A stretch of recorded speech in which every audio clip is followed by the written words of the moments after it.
Welcome to Part 2, Chapter 5, Guest Reservations. You may recall from our earlier discussions that we mentioned how important our study of Part 1 is because it provides foundational information that we will use throughout the semester. That point was illustrated in Chapter 4, where we used our understanding of the difference between federal and state law, as well as common and statutory law. We also used the law of contracts to understand how hotels deal with the issue of minors who try to rent rooms. In Chapter 5, we will once again rely on our foundational knowledge of contract law to discuss guest reservation. In this presentation, we will discuss what constitutes a binding agreement between hotel and guest, as well as the liability and damages that follow from failing to live up to the terms of those agreements. We will also deal with the issue of hotel overbooking before we finish up. Before we dive in, I want to once again remind you that this is primarily a law class. Perhaps nowhere else in the text is it more important that you keep in mind the difference between legal, in this case contractual rights and obligations, and your desire to provide the best customer service. You may remember that I said in an earlier lecture on contracts how pervasive contracts are in the everyday life of a hospitality manager, and what we are going to discuss today is a shining example of that maxim. So let's start with the bottom line up front. Making a confirmed reservation with a hotel with specific terms constitutes a contract, a binding agreement between hotel and guest. As a review, a contract may be express or implied, bilateral or unilateral, and all elements necessary for the formation of a contract must be present in order for the agreement to be binding and legally enforceable. I think it is important to talk about how each of these categories apply and how these elements might be satisfied in the context of a reservation. First of all, what we are talking about here is a bilateral contract, or one in which we exchange a promise, providing a room, for a promise, paying for that room. As we said in our discussion of contracts in Part 1, this type of contract is binding almost immediately, meaning that the obligations to comply with the terms of the agreement attach at the time of the making. So you can see how this category applies to a reservation. By definition, the hotel is promising to have a room available at some time in the future, and the guest is promising to occupy and or pay for that room at some time in the future. Usually included in the terms of this type of bilateral agreement is some provision concerning cancellation of the reservation, which is in effect a cancellation or termination of the contract. The terms of the contract may be that the reservation cannot be canceled, or that it must be canceled within a certain time frame, or even that there are certain what we would call liquidated damages for a cancellation, like a non-refundable deposit. The next category we can talk about is express or implied. Remember, an express contract is one set forth in words that both parties understand and can be oral or written. An implied contract is one inferred from the acts and conduct of the parties. I would suggest that when dealing with reservations, we are probably talking about express contracts in most cases, because arrangements are made in advance. Implied contracts would come into play when we rent rooms without a reservation and wait for payment upon the guest's departure, much like a scenario we discussed in a restaurant when a customer orders, eats, and then pays. So let's take a look at the elements of a contract and discuss how these might be satisfied in the context of a guest reservation. Think about how a reservation is usually made these days and try to apply those to the elements we're looking at here. At the outset, I think we can dispense with the legality element since there is nothing illegal about renting hotel rooms.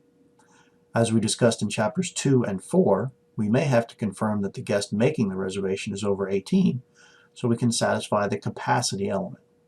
That leaves us with offer, acceptance, and consideration.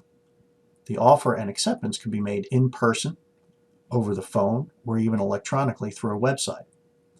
In fact, they might even be made through a third-party website like hotels.com or priceline.com. The consideration could be paid in cash, by credit card, in person or over the phone, or electronically as well.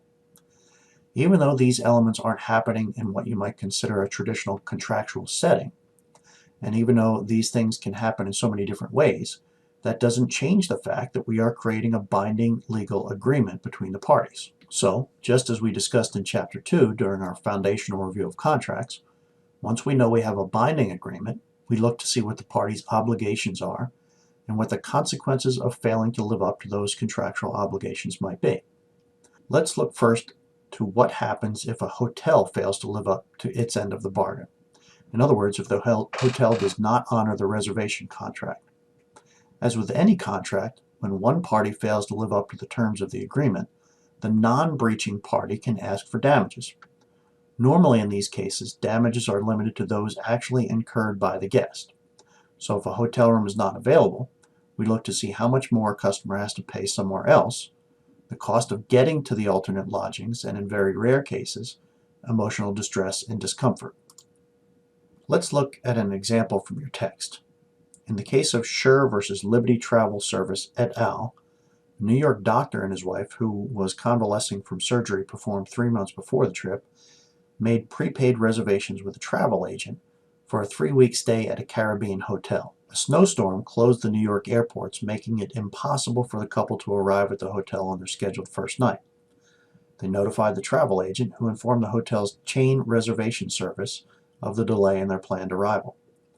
When they arrived at the Caribbean destination, they were initially refused accommodations despite their confirmed reservations. The hotel finally agreed to allow them to stay for 2 nights on condition that they would then leave. Despite considerable effort, the plaintiffs were unable to find suitable alternative accommodations for their vacation or to get a flight back to New York. Eventually, they flew to another Caribbean island and booked passage on an ocean liner returning to New York. Subsequently, they brought suit against the travel agent and the hotel for failure to honor their confirmed reservations.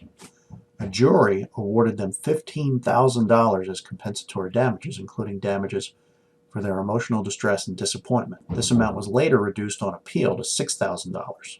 While that case dealt with the hotel's liability, remember that a contract works both ways. Let's look at a case from your text in which the guest breached their agreement. The case of Freeman versus Kiamisha Concord Incorporated involved a guest who solicited a reservation at a resort hotel through a travel agent and was offered a room for a minimum stay of 3 nights. The guest forwarded and the hotel accepted a $20 deposit. The guest departed after 2 nights, alleging dissatisfaction with the advertised entertainment. The hotel demanded payment for the 3rd night's stay. The New York court held that the resort hotel in such a situation may recover payment from the guest for their entire contractual period of minimum 3 nights. It is important to note that the law may impose some additional obligations on the hotel before they can recover. This is referred to as a duty to mitigate. If the hotel can re-let the room and avoid any damages, some state laws may require them to do so. In the Freeman case, the breach occurred under circumstances in which no other guest was available to occupy the room left vacant. The final competency we need to discuss are issues associated with overbooking. In very broad terms, overbooking is not something a reputable hotel would do on purpose. There is ample information in your text about the decision-making that goes along with predicting occupancy rates, but litigation surrounding this topic is fairly scarce. What I really want to talk about is the fact that this is one place where doing the right thing for the customer can keep you out of hot water. For a myriad of reasons, including previous guests refusing to leave, unintentional overbooking, etc., sometimes hotels cannot live up to their end of the bargain on reservations. We'll recall that doing so subjects a hotel to liability for damages. As such, hospitality managers must have a solid guest walking procedure in place. Walking is the process of making sure that a guest is taken care of and has accommodations, even if they are not in your hotel. I have provided you 2 resources regarding how to properly and improperly take care of a guest in this situation. After this lecture, make sure to take a look in your additional materials for Yours is a Very Bad Hotel and Walking Guests the Right Way. So that wraps up our discussion for Chapter 5. We've covered reservation contracts, liability for not honoring a reservation and associated damages, and issues associated with overbooking. That's it for Chapter 5. As always, don't hesitate to reach out with any questions, and I hope you have a great day.